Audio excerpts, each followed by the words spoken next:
ಶ್ರೀ ಮಹಾಗಣಪತಿ ಟೆಂಪಲ್ಗೆ ನಾವು ಫ್ಯಾಮಿಲಿ ಸಮೇತ ಬಂದಿದ್ವಿ. ಬಿಗ್ ಬಾಸ್ ಮನೆ ಒಳಗಡೆ ಇದ್ದಾಗಲೂ ಮಹಾಗಣಪತಿ ಸ್ಮರಣೆ ಮಾಡ್ತಾ ಇದ್ದೆ. ಅಷ್ಟು ದೇವರುಗಳ ಮಹಾಗಣಪತಿ ಅಂದರೆ ಪ್ರತಿನಿತ್ಯ ನಾವು ಸ್ಮರಣೆ ಮಾಡುವಂಥ ದೇವರೇ ಮಹಾಗಣಪತಿ. ಇಲ್ಲಿಯ ವಿಶೇಷಣೆ ಒಂಥರ ಶಕ್ತಿಯುತವಾಗಿದೆ. ಯಾಕಂದರೆ ಏನು ನಾವು ಪ್ರಾರ್ಥನೆ ಮಾಡ್ತೇವೆ ಅದು ಆಗುತ್ತೆ ಅನ್ನೋ ನಂಬಿಕೆ ನಿಜವಾಗ್ಲೂ ಹೌದು. ನನಗೆ ಬಹಳಷ್ಟು ಅನುಭವಗಳು ಕೂಡ ಆಗಿದೆ.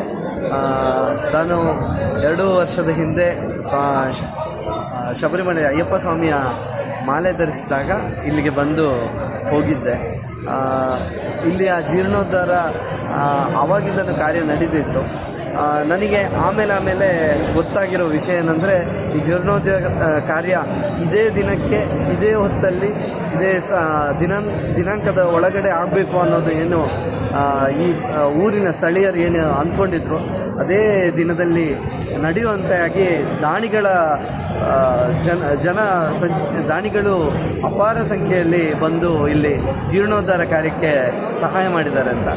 ಬಹುಶಃ ಯಾರೆಲ್ಲ ಜೀರ್ಣೋದ್ಧಾರಕ್ಕೆ ದಾನಿಗಳಾಗಿ ಈ ಒಂದು ಕ್ಷೇತ್ರಕ್ಕೆ ಏನು ನಿಮ್ಮ ಒಂದು ಕೈಲಾದ ಅರ್ಪಣೆ ಮಾಡಿದಿರೋ ಅವರೆಲ್ಲರ ಕುಟುಂಬಕ್ಕೆ ಮತ್ತು ಅವರಿಗೂ ಒಳ್ಳೆಯದಾಗಲಿ ಅಂತ ಹೇಳ್ತಾ, ಮದ್ದೂರು ಶ್ರೀ ಮಹಾಗಣಪತಿಯ ದೇವಸ್ಥಾನಕ್ಕೆ ನೀವು ಬನ್ನಿ, ಗಣಪತಿಯ ಪ್ರಸಾದವನ್ನು ಸ್ವೀಕರಿಸಿ ದೇವರ ಕೃಪಕ್ಕೆ ಎಲ್ಲರೂ ಪಾತ್ರರಾಗಿ ಅಂತ ನಾನು ನಿಮ್ಮ ಮೂಲಕ ಕೇಳ್ಬೋದು.